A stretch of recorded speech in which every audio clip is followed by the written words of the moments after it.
Selamat malam saudara yang dikasihi Tuhan. Topik renungan malam ini adalah Ini Aku, Tuhan. Dari Pendeta Dr. Erastus Sabdono bersama saya, Yohana Ibrahim. Orang percaya yang benar pasti tidak bercacat, tidak bercela, dan rela menderita bagi Tuhan. Namun beberapa orang membenarkan diri dengan berkata, saya bukan tidak mau melakukan. Saya tahu saya dan mengapa mereka sampai tidak tahu. Pertama, karena hidupnya belum bersih. Mereka masih hidup dalam kompromi dengan dosa. Yang kedua, masih terikat dengan percintaan dunia. Hidup dalam kewajaran seperti anak dunia. Kedua hal ini bukanlah hal yang mudah untuk dilakukan. Seseorang harus mematikan kedagingannya dahulu. Maka di Lukas 18 ayat 8, Tuhan Yesus berkata, kalau anak manusia datang, apakah dia menjumpai iman di bumi? Artinya, menjumpai orang Kristen dalam standar yang benar seperti ini hampir tidak ada. Bukan berarti tidak ada sama sekali, namun sedikit. Dan di antara yang sedikit itu kiranya Tuhan temukan kita sebagai orang-orang yang berani berkomitmen memelihara iman kita. Roma 8 ayat yang ke-17. Dan jika kita adalah anak, kata firman Tuhan, maka kita juga adalah ahli waris. Maksudnya orang-orang yang berhak menerima janji-janji Allah yang akan menerimanya bersama-sama dengan Kristus. Jadi Allah Bapa sendiri memberi janji kepada anaknya akan memberikan kekuasaan dan kemuliaan. Tuhan Yesus akan menerimanya bersama-sama dengan kita. Jelas yang akan menerimanya yaitu jika kita menderita bersama-sama dengan Dia, supaya kita juga dipermuliakan bersama-sama dengan Dia. Supaya kita juga dipermuliakan bersama-sama dengan Dia.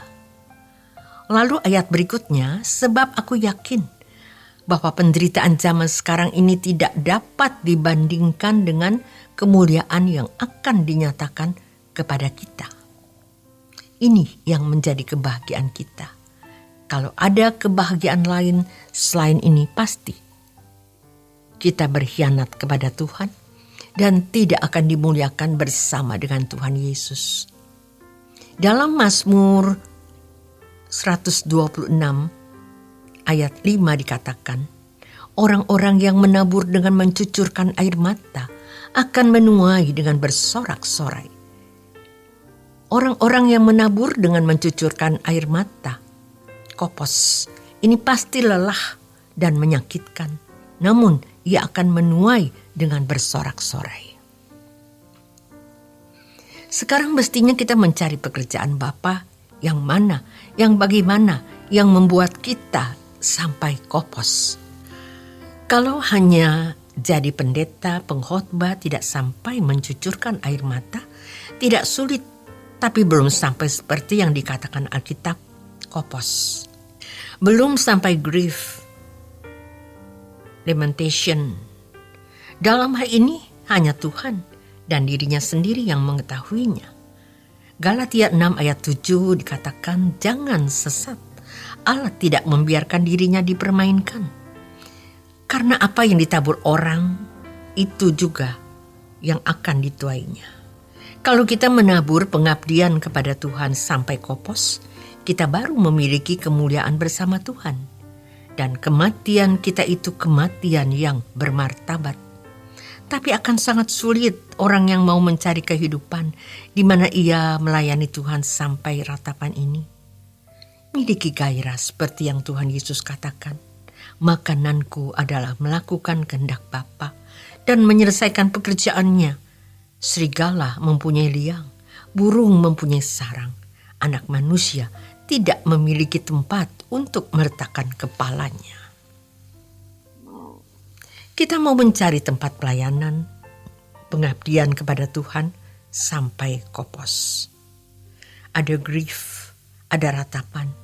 Ini adalah penderitaan yang dalam. Ini adalah martabat tertinggi. Sebab martabat tertinggi seseorang adalah kalau ia menjadi kawan sekerja Allah. Menjadi kawan sekerja presiden di bumi ini saja sangat terhormat. Apalagi menjadi kawan sekerja raja di atas segala raja. Jadi, jangan merasa minder karena kita miskin secara ekonomi, rendah dalam pendidikan atau rendah dalam tingkat sosial ekonomi. Kalau kita bisa menemukan tempat di mana kita mengabdi kepada Tuhan sampai pada ratapan, itu adalah kehormatan, martabat tertinggi. Makanya, dalam pelayanan kita tidak boleh memiliki agenda pribadi. Hari ini Tuhan masih memberi kita kesempatan untuk bertobat dan merubah diri agar kita layak menjadi kawan sekerjanya. Dan jika Tuhan Yesus bertanya, adakah yang akan kuutus? Apa jawaban kita? Apakah kita akan bersikap seperti Yunus, menghindar dari panggilannya? Atau seperti Musa yang berdalih dan mengalihkannya kepada orang lain? Atau kita seperti Yesaya yang berani berkata, "Ini aku, Tuhan, utuslah aku. Aku berjanji untuk melakukan apapun yang Kau mau."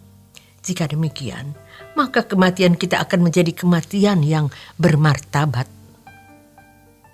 Ketika Tuhan Yesus mencari seseorang yang hendak diutusnya, apakah Ia dapat mendengar kita menjawab, "Ini aku, Tuhan, utuslah aku."